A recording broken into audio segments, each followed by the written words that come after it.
Hey everyone, it's Heidi with the Usborne Experience, showcasing a new release today, and this is one of my favorite types of books that Usborne Books and More carries. This is one of our writing books, and this is Write Your Own Mystery and Suspense Stories. This is my favorite. It's my dog. Oh, he's been doing this all day. How's that? You better? You live? We have lots of Write Your Own, but this is my favorite kind of book to read. It's my favorite kind of movie to watch. We have Write Your Own adventure stories. We have a Write Your Own creative story. I like this mystery and suspense, but I do want to tell you that this is for older kids because it does deal with some scary, dark things, and I'm going to show you.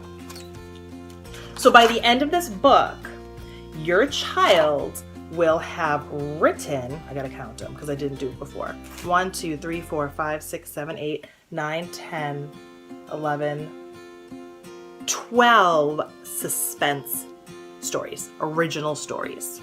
And they are Haunted House, Poltergeist Journal, that's why this is kind of for older kids, Kidnapped, Haunted Painting, A Locked Room Mystery, Ghost Train, Strange Sleuths, Ancient Egyptian Curse, The Outsider, The Night Detective, The Headless Rider, Horror or Hoax, and then an add-on, Making a Movie. So that is the table of contents. And there's a lot of other things too, such as planning a story, creating characters, building suspense, talk the talk, and then it talks about a story writing toolkit at the end. So it goes over, look how beautiful these pages are. There's something about Usborne books and how magnificently and lavishly illustrated they are that I just want to gobble them up. It talks about a puzzle, an investigator, a threat, clues, misdirection, suspense and tension, and a solution. It talks you how to plan a story from title, beginning, middle, and end, planting clues. And on this side, it talks about what to write for those things, for the beginning, middle, and end. About climax, surprises, creating characters. And look, there's prompts here. It's not just a reference book. This is an actual activity workbook, which is why I love it. Finding ideas when you get stuck, an antagonist, weak points, protagonist. It gives those great literary key terms that they're going to need to know.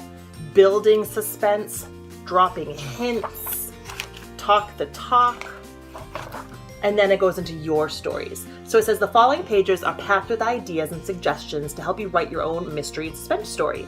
There's a story writing toolkit with more writing tips. So write your story titles here after you've written them. So they'll have their own table of contents for like a book of short stories. How awesome is that? So the haunted house, and you'll see in the margins, it gives them tips. Write a story about what happens during your night in the house. Use all 5 senses to describe the atmosphere. And it talks about the 5 senses there. Look at, and it even gives words they can use if they start to get stuck. Look at all these pages. So how fun would it be to write on this? Oh, so good. And it keeps giving them little tips along the way to spur their imagination. What happens when morning comes? Does the house look any different in the light of day? And then there's a poltergeist journal. Look at that. That's a cool picture. Talks about what a poltergeist is, poltergeist habits, describing emotions, and you've got all these great blank pages. Kidnapped, story ideas, trail of clues, and it gives you examples.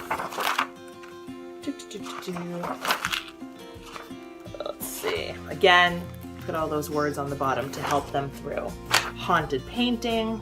Ooh. Creeptastic. Picture. Ooh. I wish I had had this when I was young. I wanted to write a book or a story so bad, I just didn't really know how to do it. A locked room mystery. It's like every Lifetime movie I've ever seen. Crime scene reveal. A ghost train. Some of the most unsettling stories describe something that seems familiar but is subtly different. How does it end?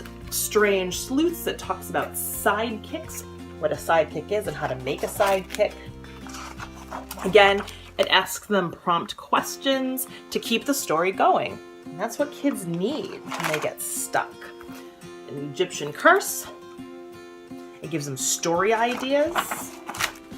Show, not tell. I like this. Try to avoid telling your readers what to think. Instead, show them what's happening by describing a character's actions. It creates a more vivid experience. For example, tell, the mummy was terrifying. Show, the mummy rose up out of its coffin and slowly turned its bandaged head. Suddenly, its ragged mouth opened to let out a furious roar. So we've got the mummy, we've got the outsider, summer camp, something about friends in summer camp, night detective, old enemies, who done it, the headless rider, avoiding specifics, and then horror or hoax. Some stories use spooky settings and events to trick readers into believing that they're reading a ghost story, but in fact, the ghost is fake. And the real mystery is about the hoax, who is behind it and why. And then this one starts it for them and helps them to keep it going. Look at that dead giveaway. And then let's twist again. Ooh, final plot. So then there's about making a movie out of your story. Come on! With YouTube now and how easy it is to get video camera. Remember when we were young? If you're my age. In college, I had a video camera and it was like that big. It was gargantuan and it made a lot of noise and it was very heavy and had the VHS cassette tapes. They don't need to do that now. So, you know, kids have a great time making their own movies. Let them be creative. Imagine making an original movie off of your original short story. God, I love Usborne books. Don't get me started. So making a movie. Yeah, I love it so much. I can't wait till my kids are older. I say that. Soundtrack. Pick some music for your soundtrack and list the track titles below. And here's your story writing kit. Choosing a title. Everyday monsters. Beginnings. Look at that. It has these great grids to work off of. The middle of the story. Gosh, I love this. We have so many good books like this. So if your child is too young for mystery and suspense, we've got adventure. And we've got very first story writing tips. Look at all those words. Useful words. Gosh, love it. And there's even quick links in this book. Quick links are websites where you can find more tips and inspiration for writing chilling suspense stories and thrilling mystery stories. And these links are safe. They've been reviewed by Usborne to be safe and age appropriate. So, what a great book to get a child either through the rest of these cold winter days, which is a good time to write a mystery and suspense story by the fire, or even a great book. I loved reading mystery and suspense in the summertime when I was away at camp. So why not write one while you're there? So I hope you enjoyed it. You can get this book and so many more writing books at www.theusborneexperience.com. And you can find me on Facebook at The Usborne Experience with Heidi. Thanks for watching.